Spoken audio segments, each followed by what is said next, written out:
आदाब, मैं हूं मुमताज आलम रिजवी और मैं बात करूंगा इस वक्त इसराइल की, क्योंकि इसराइल में खौफ का माहौल दिखाई दे रहा है।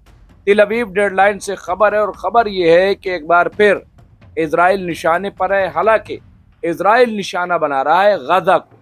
जंगबंदी के बावजूद 240-45 लोगों को मार दिया इसराइल ने। 500 से ज्यादा 600 करीब लोग जख्मी हो गए।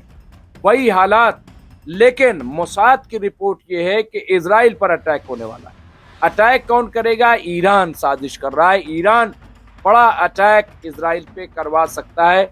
ये रिपोर्ट आई। इस रिपोर्ट के पीछे सच्चाई क्या है, इस पर हम रोशनी डालेंगे, इस पर हम बात करेंगे, क्योंकि इस बार अगर जंग भड़की तो इसमें दो राय नहीं है कि इसराइल का सफाया हो जाएगी। इसराइल इस बार कहां होगा कह पाना मुश्किल है, और यही वजह है। मैं आपको अंदर की अगर बात बताऊं तो इसराइल के अंदर भगदड़ मची हुई। वहां से लोग जा रहे हैं इसराइल छोड़ छोड़ करके, ये कहते हुए कि अब यहाँ कहीं कोई मुस्तकबिल नजर नहीं आ रहा है, लिहाजा अब हमें मजबूरन ही सही इसराइल को छोड़ना पड़ेगा। खबर तिल अवीव के डेडलाइन से इसराइल पर फिर 7 अक्टूबर जैसा हमले का खतरा मंडरा रहा है। इस वजह से इजराइल डिफेंस फोर्सेस, आईडीएफ और खुफिया एजेंसी मोसाद हाई अलर्ट पर है। इजरायली फौज की उत्तरी कमांड के सूत्रों ने बताया कि आईडीएफ और मोसाद इराक में ईरान समर्थित मिलिशिया से इजराइल के लिए बढ़ते खतरे के लिए तैयारी कर रहे हैं। खबर है कि ईरान इन दिनों इराक में अपनी नियंत्रण वाली मिलिशिया को शक्तिशाली, ताकतवर बनाने के लिए तमाम वसाइल बेहिसाब इस्तेमाल कर रहा है। वसाइल, तमाम संसाधनों का बेहिसाब इस्तेमाल कर रहा है, ताकि मौका मिलने पर वे इजराइल पर जमीनी और हवाई हमले कर सकें। तो क्या ये देखिए, ये कोई ऐसी रिपोर्ट नहीं है। अगर इसको ये माना जाए कि ये तिल अवीव से जारी की हुई रिपोर्ट है, मोसाद और आईडीएफ के हवाले से है, तो क्या जमीनी जंग इजराइल के अंदर शुरू होने वाली? क्या इजराइल में इस बार घुस जाएंगे लड़ाके? क्या वो तैयारी है?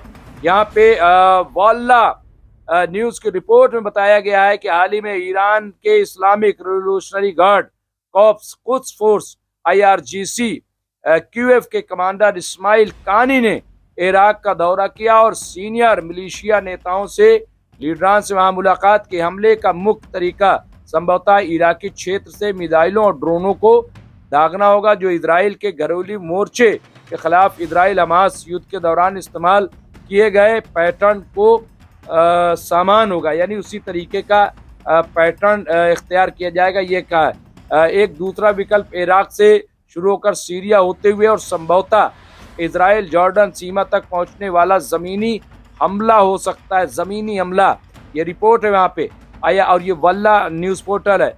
IRGC QF ताकतवर और असर अंगेज मिलिशिया कताइब हिजबुल्लाह का समर्थन करता है, जो पॉपुलर मोबिलाइजेशन फोर्सेस PMF के कंट्रोल में चलाया जाता है, उसको संचालित किया जाता है। कई समूह में से एक ये कताइब हिजबुल्लाह अपने सियासी असर और व्यापक शस्त्रागार, यानी बड़े पैमाने पर असलहे, जिसमें लंबी दूरी के ड्रोन भी शामिल हैं, के कारण इन मिलिशियाओं में सबसे अहम और मुख्य जो है माना जाता है। माजी में, अतीत में इसने इस क्षेत्र में अमेरिकी बलों को निशाना बनाया है, यानी वो डरने वाले नहीं है। ये बताया जा रहा है कि ये समूह इराक के सीरिया तक प्रमुख तस्करी मार्गों को भी नियंत्रित करता है।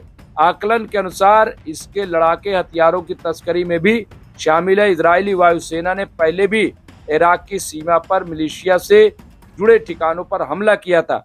ऑपरेशन राइजिंग लायन के दौरान इजरायली वायुसेना ने इराक की सीमा पर ईरान के उन सैन्य केंद्रों पर हमला किया जो ईरानी धन से इराक में मिलिशिया की सेवा करते हैं। तो ये आप देखिए, और इसे जो यहाँ प्रियेश मिश्र के जरिए ये रिपोर्ट दी गई, फाइल की गई नवभारत टाइम के हवाले से। तो ये आप देखिए, ये अपने आप में एक बड़ी खबर है। इसके पीछे क्या वाकई ईरान जो है इस तरह की साजिश कर रहा है या इस तरह की तैयारी कर रहा है? क्या वाकई मिलिशिया जो है वो अब पैदल यानी ज़मीनी जंग जो है वो इजराइल के अंदर होगी। क्या इसमें सच्चाई है या ये सब प्रोपगेंडा है? ये सिर्फ इसलिए है ताकि बेंजामिन नेतन्याहू अपने आप को बचा सके। बेंजामिन नेतन्याहू पर आप सब जानते हैं कि मुकदमा चल रहा है, उन्हें अदालत में पेश होना है और वो अदालत से बचना चाहते हैं। और इसीलिए तमाम बड़े बड़े तज्जिया निगारों ने कहा कि ये जो जंग इतनी बड़ी है उसकी वजह ये है कि डर है बेंजामिन नेतन्याहू को कि अगर जंग रुक गई और अदालती कार्रवाई शुरू हुई तो उनका जेल जाना पक्का है, क्योंकि भ्रष्टाचार रिश्वतखोरी के बड़े मामले हैं। और 7 अक्टूबर 2023 से पहले बाकायदा जो है वहाँ बड़े पैमाने पर प्रोटेस्ट चल रहा था इजराइल के अंदर, और अब भी वहाँ पे अलग अलग तरीके से प्रोटेस्ट चल रहा है। तो बहरहाल ये सूरत हाल जो है वो बहुत ही दिलचस्प है। और ऐसा अगर ये सच्चाई है जैसा कि यहाँ पे बताया गया है, तो क्या इजराइल डर रहा है? क्या इजराइल को खौफ है? इजराइल के अंदर तो डर है, क्योंकि आवाम जो है वहाँ की वो बेचैन है। आवाम जो है वो इजराइल छोड़कर जाने के लिए तैयार है, बल्कि बड़े पैमाने पे इजराइल छोड़ रही है। और इसकी वजह ये भी है कि वहाँ कारोबार ठप है, वहाँ हर चीज़ बिल्कुल फ्रीज हो चुकी है। तो ऐसे में वहाँ रह करके लोग करेंगे तो करेंगे क्या? तो लेकिन सबसे बड़ा ये है कि ईरान ने हालांकि कई बार कहा, ईरान ने अपनी ताकत का मुजाहरा किया। ईरान ने यह भी कहा कि पूरी तरीके से जंग लड़ने के लिए तैयार है। ईरान जो है वो राब्ते भी कायम कर रहा है। अभी खबर यह आई थी कि ईरान, तुर्की और कतर, वो सऊदी अरब, ये गठजोड़ यानी एक गठबंधन बन रहा है, ये खबर भी है। उससे भी बड़ी बेचैनी है। फिर इसके अलावा ईरान जो है रूस और चीन के साथ पूरी तरीके से जा रहा है। अभी 500 मिसाइलों का मटेरियल चीन से ईरान पहुंचा है। इससे पहले बहुत सारे फाइटर और बहुत सारे वॉरहेड जो हैं वो रूस से ईरान पहुंचे हैं। ईरान ने कहा कि जो 12 दिन की जंग हुई थी उससे 2 गुनी ज्यादा ताकत अब हमारे पास है, हम जो है बिल्कुल जंग के लिए तैयार हैं। इसके अलावा एक और जो ईरान ने मिसाइल का टेस्ट किया वो 12,000 किलोमीटर मार करने वाली है। कहा यह जाता है, एक्सपर्ट ये कहते हैं कि वाशिंगटन की दूरी में 10,000 किलोमीटर है। 12,000, इसका मतलब यह है कि ईरान जो है आज की तारीख में अमेरिका को टारगेट कर सकता है। तो ये तमाम जो है ऐसी खबरें देखने को मिल रही। लेकिन सबसे बड़ा यही, इतना खौफ क्यों, इतना डर क्यों? और अगर इतना डर, इतना खौफ है तो फिर इजराइल गाजा पर कत्लेआम क्यों नहीं रोक रहा है? वो बार बार, अच्छा लेबनान से भी इनको जवाब मिल गया, हिजबुल्लाह की ताकत वहाँ बढ़ती जा रही है। हिजबुल्लाह का मुकाबला अब लेबनान की सरकार नहीं कर सकती, क्योंकि अवाम जो है वो हिजबुल्लाह के साथ है और अवाम वहाँ की नहीं चाहती कि इजराइल का तसल्लुत जो है वो लेबनान पे हो।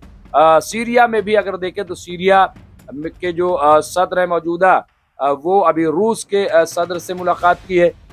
इसके अलावा वो अमेरिका भी जा रहे हैं। तो वहाँ सीरिया का भी अगर देखें तो क्या रूस से मुलाकात हुई है? तो ईरान और रूस चूंकि करीब हैं, तो क्या इसमें जो अलशरा है वो भी कोई खेल खेल रहे हैं, वो भी कोई गेम कर रहे हैं? क्या है, कुछ पता नहीं चल रहा है। इसी का नाम जो पॉलिटिक्स है। बहरहाल ये बड़ी इंपॉर्टेंट खबर थी जो हमने आपके खिदमत पेश की। और ऐसा लग रहा है कि इजराइल में खौफ है, एक डर है।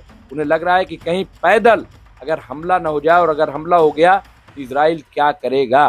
क्या वो पैदल लड़ाकों से मुकाबला कर पाएगा? क्योंकि ज़मीनी सतह पर तो IDF कामयाब नहीं हो सकी है, गाजा में पूरी तरीके से नाकाम है, सिर्फ एयर स्ट्राइक। लेकिन अगर अंदर घुस गई फौज तो एयर स्ट्राइक इनकी क्या होगी? जो भी होगा हम आपको अपडेट करते रहेंगे। देखते रहिए MMC न्यूज़ इंडिया। बहुत बहुत शुक्रिया।